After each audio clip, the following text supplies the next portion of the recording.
እነዚህን አስቀያሚ ዓመታት ለልጅ ምንም ነገር እንዳትነግረው ከሰማ ይደነግጥብኛል ብላ አስምላና አስገዝታኝ ዝም አስባለችኝ።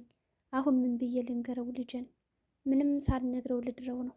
ግን እውነቱን ሳያውቅ ምን ይሆን? ምን አይነት ስሜት የተሰማ ይሆን? ልጅ እንዴት እንደሚጠገንና እንዴት እንደተሰባበረ ከተሰባበረበትም እንዴት እንደሚነሳ አላውቅም። ለማንኛውም እስቲ ደግሞ አስቱን ደውዬ ላናግራትና ምናልባት ሀሳቧን ከቀየረች እንግዲህ ከጽናት ጋር የሆነ መፍትሄ ማምጣት አለብን እያለ ጋሽ በሀሳብ ተውጦ ጉዳዩን እያንሰላሰለና ለብቻው እየተነጋገረ ይገኛል። ምናልባት ምን የምትል ይመስላችኋል? ናሆም ቀን በቀን ጓደኛዬን አይኑን እያየሁት እንዴት ልሸውደው፣ ነገሩ እኮ ከበደኝ እያለ ይገኛል። መሩ ምንም ነገር ትንፍሽ ማለት የለብም አንተ ተናገርክ ማለት ጋሽ በጽናት ላይ እምነቷን አጡ ማለት ነው። ምክንያቱም ይሄን ነገር ጽናት ብቻ ናት የምታውቀው። ኪብሮም ተመልሶ መጥቷል ወደ ነኪራ ቤት። ለሶስት ወር ያክል ወደ ውጭ ሀገር እንደነበረ ሁላችንም እናውቃለን። ነገር ግን በአንዳንድ ነገሮች የውጭ ሀገር ጉዞ እንዳልተሳካና እንዳልሄደ ነግሮን ነበር። ለሶስት ወር ያክልም በየሆቴሉ ብሩ እስከሚያልቅና አንዳንድ ነገሮችን እየሰራና በየካፌዎች ተገኝቶ ዛሬ ግን በድንገት ከጋሽ ጋር ባላሰበውና ባልጠበቀው ሁኔታ ካፌ ውስጥ ተገጣጥመው ወደ ቤት ይዞት እንዲሄድ አድርጓል። ምናልባት መመለሱም ለበጎ ይሆናል። ሰኑና ኪብሮም ከዚህ በኋላ ምን የመሰሉ ፍቅረኛሞች ይሆናሉ የሚል ግምትም አለኝ። ሀሳብ አስተያየታችሁን ኮመንት ላይ አስቀምጡልኝ። ኪራ ምንም እንኳን ፍቃደኛ አልነበረም። ጽናት በሀሳቧና በጥሩ ንግግሮቿና ቃሎቿ ከቤት እንዲሆንና እንዲፈቀድለት አድርጋ መክረዋለች። ኪራም በሀሳቧ ተስማምቶ ፍቃድ ሰጥቶታል። ኪብሮም የነ ቶሎ ቶሎ ቤት ግድግዳው ሰንበሌት እንዳይሆን ቤትሽን በጥሩ ሁኔታ ገንብተሽ ያሽ እያለ እየመከራት ይገኛል። ጽናትን ፍቅር ታናሽና ታላቅ ነው፣ ተጠንቀቂ። ጋሸ ስልክ እያወራ ነው ከኪብሮም ጋር። ኪብሮም ልጅ እንዴት ነህ? እንደ ወዛ ሂደህም ስለ ሳይኮሎጂ ማውራቱን አላቆምከውም? አልተውከውም?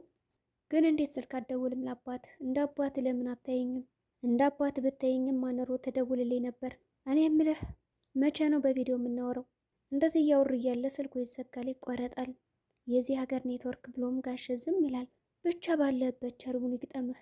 ምሩና ናሆም ቁጭ ብለው እያወሩ ነው። ምሩን ለማስተኛት እየሞከረ ነው። ምሩ አየችውና የባሏን ሁኔታ በሰላም ነው ናሆሜ ብላ ትጠይቀዋለች።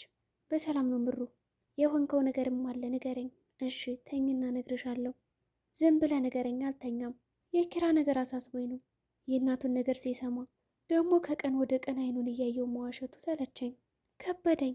ይህንን ነገር ጽናት ብቻ ናት የምታውቀው። ዝም በል ናሆሜ፣ አንተ ለኪራ ተናገርክ ማለት ጽናት የእሷ ቃል ታጠፈ ማለት ነው። ለጋሻ ያላት ነገር ጋሻም ይቆጣሉ። ኪራ ስልክ እያወራ ነው ከእናቱ ጋር። ጠፋሁ አይደልማ፣ ደህና ነሽ? ስራ ሁኝ እኮ ነው። የወደፊት ህይወቴን ለማስተካከል እየሞከርኩ ነው። በቃ ካልሆነ ነይ። አያቴ ግን እንዴት ነሽ? ተሻላት? በቃ ነይ፣ እነሱ ያስታሟት። በዚህ መሃል ጎረም ሰው ይላል ጋሸ። ስጠራ አሰማም ነበር፣ ስልክ ይዤ ነበር። አባ እማሟታል መሰል። ማን ነገረ? በጣም እየሳለች ነበር። አይ ማንም አልነገረኝም፣ እሷ ጋር ነበር ስልክ ማወራው። ነይ ብላትም አልሰማም አለች። ያለዛ ነይ ሂጅ ላምጣት እንዴ? እንደዛማ አይሆንም፣ እኔ ያመጣታለሁ። እና አሁን እሺ ምግብ እንብላ። ጽናት ምግቡን አመጣችው። ቁጭ በይ ይላሉ ጋሸም። ጽናትም ተርበተበተች ቁጭ ለማለት። አይ በልቻለሁ ትላለች። አሁን እኮ ነው የበላሁት። አይ አልበላሽም ብሎ ኪራ ቁጭ እንድትል ያረጋታል። አሁን እኮ የልጅ ሚስት ነሽ፣ ተቀመጭ። ወዴት ነው? ሳህን ላመጣ እንዴ? ይህ አይደል ሳህን? በአንድ ሳህን ብሉ። ኪራ አባቱን ለማጉረስ ይሞክራል። እኔን ተወኝና እሷን አጉርሳት። ልታሳንቃት ነው? አረቀስ ደግሞ ይህን እኔ ላስተምር። እውነቱን ነው እኮ ትላለች ጽናትም። ሰኑ ስልክ እያወራች ነው። ሄሎ ቆንጆ፣ እንዴት አደርሽ? ደህና ነሽ? ደህና ነኝ። አረ ደህና ነኝ። አልመጣም ወደ እናንተ ቤትማ። አረ ስራ ሊሄድ ነው እያለች ነው። ከጽናት ጋር ነው ስልኩ የምታወራው። ስራ ሊሄድ እየተጣደፍኩ ነው። ከዛ ወደ ምሩ ቤት እሄዳለሁ። ካልሆነ ነይ። ከዛ ስልኩን ከዘጋችው በኋላ ስለ አለቃዋ ታወራለች። አሁን ይህ ሰውዬማ አያስቀምጠኝም፣ ያስወጣኛል። የ3 ሰዓት የምገቢውን አሁን ደግሞ 4 ሰዓት ገባሽ ነው የሚለኝ እያለች ነበር። ሰኑ ከስራ መልሰ ወደ ምሩ ቤት ሄዳለች። ምን ልል ነበረ? አለቃዬ እኮ እንደዚህ ነበር እያለች እያወራቻቸው ነው። ከጽዳት ሰራተኛ እስከምን አንስቶ በቃ ይናደዳል፣ ያወራል እያለችም ይመስላል። ሀብታሙ ብዬ አወጣውለት ስም ትላለች። ለቤቷ እቃዎች እያንዳንዷ ስም አላቸው። ስሚኝማ ጽናት፣ መኩሬ ማን እንደሆነ ታውቂያለሽ? ትላለች ምሩ። ማን ነው ደግሞ መኩሬ? ሶፋዋን እኮ ነው እንደዛ አለችው። ለምን እንደዛ አልሽው? ሶፋው የእህቴ ነበር፣ ብዙም አልጠቀምበትም። እሺ አሁን ቤቴን መበርበር ከጀመራችሁ ማናየህ ማን ነው? ምን ማለት ነው? ምኑ ነው?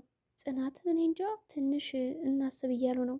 ምሩ፣ ቁም ሳጥንሽ፣ የልብስ ማጠቢያሽ፣ ቲቪሽ፣ ኪችንሽ እያሏት ነው። የልብስ ማጠቢያ ትላለች።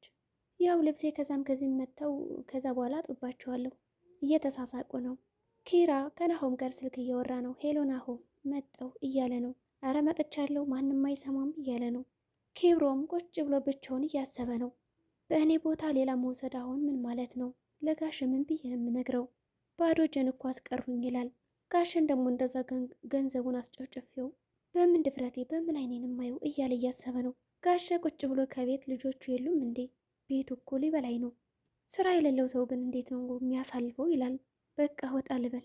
ናሆምና ኪራ በመንገድ ላይ ናቸውና እያወሩ ነው። ያ ኪብሮም ነው እንዴ ይላል ኪራም። ናሆም እንዴ እሱ ውጭ ሀገር መስሎኛለሁ ነው ናፈቃ ይለዋል። አረ ወደዛ እሱ አይናፍቀኝም ያየሁት መስሎኝ ነው። ጋሸ ካፌ ውስጥ ቁጭ ብለው ከሻምበል ጋር ስልክ እያወሩ ነው። እንዴት ነህ ብለው ሰላምታ ከተለዋወጡ በኋላ ስለ ልጃቸው ሰርግ ማውራት ጀምረዋል። ትንሿ ናት የምታገባ? በጣም አሪፍ። እንዴ ያኮ ድሮ ቀረ ትልቅ ትንሽ ማለት አሁን ላይ እንደዚህ ነው ይለዋል። እመጣለሁ ከሰርጉም እያለ ነበር ኪራ። አዎ እሱም በቅርቡ መሞሸሩ አይቀርም። እንደዚህ እያወራ እያለ ኪብሮም ወደ ካፌ ውስጥ ይገባል። ኪብሮም ጋሸን ካየ በኋላ ድንግጥ ይላል።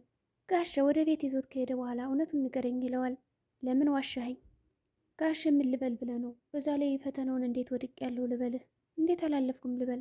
በጣም አዝናለሁ። 3 ወር ሙሉ ታዲያ ስትሸውደኝ ነበር። እኔ እኮ ኪራ እንዳንተ ነበር እንዲሆን የምፈልገው። እና ለምን መስሪያ ቤት አልመጣም? በፈቃዴ ለቅቄ መስሪያ ቤቱን እንዴት ልመለስ? በልግባና ሻወር ውሰድ፣ ከኪራ ክፍል አረፍ በል። ጽናትና ኪራ ወደ ውጭ ቆይተው ወደ ቤት እየተመለሱ ነው እና ይገጣጠማሉ። ጽናት መጣችና ከኋላ ቅፍ ታደርገዋለች። ኪራ የኔ ዘዋሪ ይላታል። ወደ ውስጥ ከገቡ በኋላ ጽናትም ወደ ኪችን ነች። ኪራም ተከታትሏት ገባና ምን ነው አለችው። ናፍቀሽኝ። ጋሻ አለው። ኧረ ተኝቷል እባክሽ እሱ። እናንተ ግባና ተኛ። ልብስ ምረጭልኝ። በቀኑ? አዎ እሺ። ጽናት ግን ኪብሮም የት እንዳለ ታውቂያለሽ? ኪብሮም ውጭ ሀገር መስሎኝ፣ ቅድም እኮ ያየሁት መስሎኝ ነው። እሺ ልብስ ልቀይር። ኪራ ወደ ክፍሉ ሲሄድ ኪብሮምን አገኘው ተኝቶ። በስማም ዛሬ ምንድን ነው ኪብሮምን የሚያሳይ ብሎ አይኑን ማሻሸት ይጀምራል። ኪብሮም ተኝቶ ነበርና ደንገጥ ብሎ ይነሳል። ምን ነው? ምንም። ኪብሮም ሰላም ይለዋል። ታሪኩ ረጅም ነው። እስካሁን የት ነበርክ? ብሬ እስከሚያልቅ ሆቴል ነበርኩ። ብሬ ካለቀ በኋላ በአንዳንድ ቦታዎች ነበርኩ። ህይወት እንደዚህ ናትና እንደ አጋጣሚ ሆኖ ደግሞ ከጋሽ ጋር አገናኘኝ እና ወደዚያ መጣኝ። ከዚህ እንድትሆን አልፈልግም። እስካሁን አልለቀቀህም ይሄ ነገር አልረሳኸውም እያለ ነው ኪራም። ጽናትና ሰኑ ነይ ወደ ቤት ግቢ እያለቻት ነው ጽናት። ሰኑ አልገባም እያለች ነው ጽናት። እንደምንም አድርጋ ወደ ቤት እንድትገባ ይዛት ገባች። ይህ እኮ አማቶችሽ ቤት ነው፣ እንዴት ልትሆይ ነው? ጋሽ ኪራንና ኪብሮምን ሰብስቦ ለማስታረቅ እየሞከረ ነው። ኪራ ይቅርታ ጠይቀው የአባት ነኝ አባትን አክብረኝ ይለዋል። ይቅርታ ይላል ኪራም። ኪብሮም ይቅርታ ብሎ ሰላም ይለዋል። እንኳን እናንተ ወንድማማቾች ሌላ ሰው ይጣላል ታረቁ እያላቸው ነው። እንዲታረቁ አረጋቸው። ኪራ ግን ይቅርታ ከአንገት በላይ ነው ከልብ አይደለም እያለውም ነበር። እንደዚህ እያወሩ እያለ ሰኑና ጽናት ግብት ይላሉ። ጋሽም ጽናት ቆዩኝ ወደ ኋላ ይላቸዋል። እሺ ብለው ወደ ኪራ ክፍል ይሄዳሉ። ሰኑም እኔ እኮ እንግባ ብዬሽ ነበር። እሺ ቁልፉ የት አለ? ቁልፉማ ሳሎን ነው ቲቪው ላይ። ምን? ሂጂና አምጪው። ቤቴን እኮ መሄድ የምፈለጉ ብዬሽ ነበረ። ወይ ሰኒ ቆይ እስኪ ተረጋጊ። ወይኔ ስቶቡን ሳላጠፋው ትልና ጽናትም ጥላት ትወጣለች። በዚህ መሃል ኪብሮም ይመጣል። ሰኑ ቁጭ ብላ ነበርና ይቅርታ ልውጣልህ አለች። አይ ቁጭ በይ። ተናዳል ብዬ ነው። ብቻም መሆን ፈልገ ከሆነ ብቻዬን መሆን ብፈልግ እኔ ራሴ በሩን ሳይ ዘግቼ ወጣ ነበር። እሺ ኪብሮም እባላለሁ። እኔ ሰኑ እባላለሁ። የምትኖሪ በዚህ ነው? አረ አይደለም፣ ቤቱ የእንግዳ ማረፊያ ነው። እሱስ ልክ ነሽ። እኔም እዚህ ነኝ የመጣሁት። አዎ ያልከውን ከኖርክማ ጥሩ ነው። እንዴት እንደዛ አልሽ? ብዙ ሰው ማንነቴን አይወደውም። ምክንያቱም እውነታውን ባለመቀበሏ ራሷን የምትቀጣ ሰው ስለማቀ ነው። አንቺ አይደለሽም እርግጠኛ ነኝ። ባለመሆንሽ እንኳን አትከፊ። ለምን? ምክንያቱም የሰውን ሁሉ ህመም መታመን ቢቻል ኖሮ እናት ልጆቿን በሙሉ ሰብስባ ለነሱ ትሆን ነበር።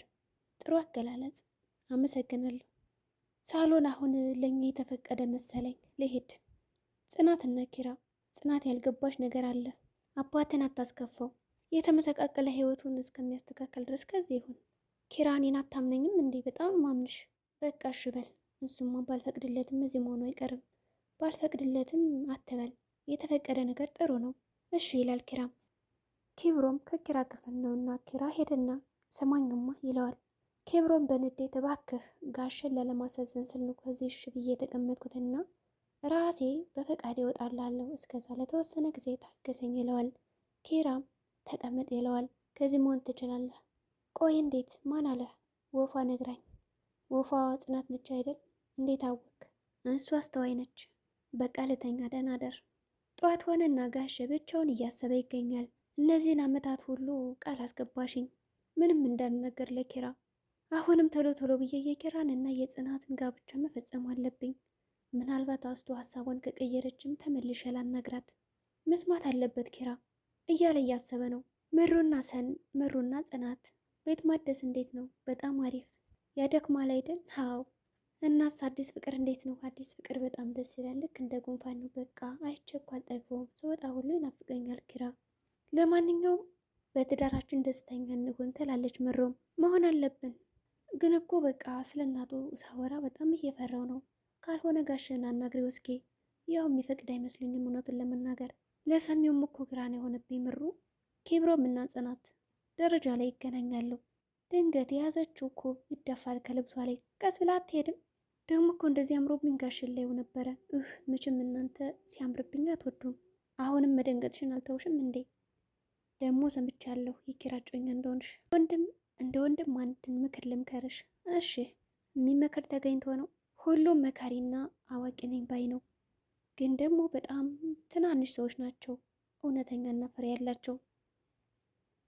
እሺ ምክሩን ምከረኝና ከዛ ፍሬውን ይዛለሁ። ሁሉንም አውቃለሁ አትበይ። አውቃለሁ ማለትም አንዳንዴ ነው። ፍቅር ታላቅና ታናሽ ነው፣ ጣፋጭ ነው። ስለዚህ ቤትሽን ገንቢ።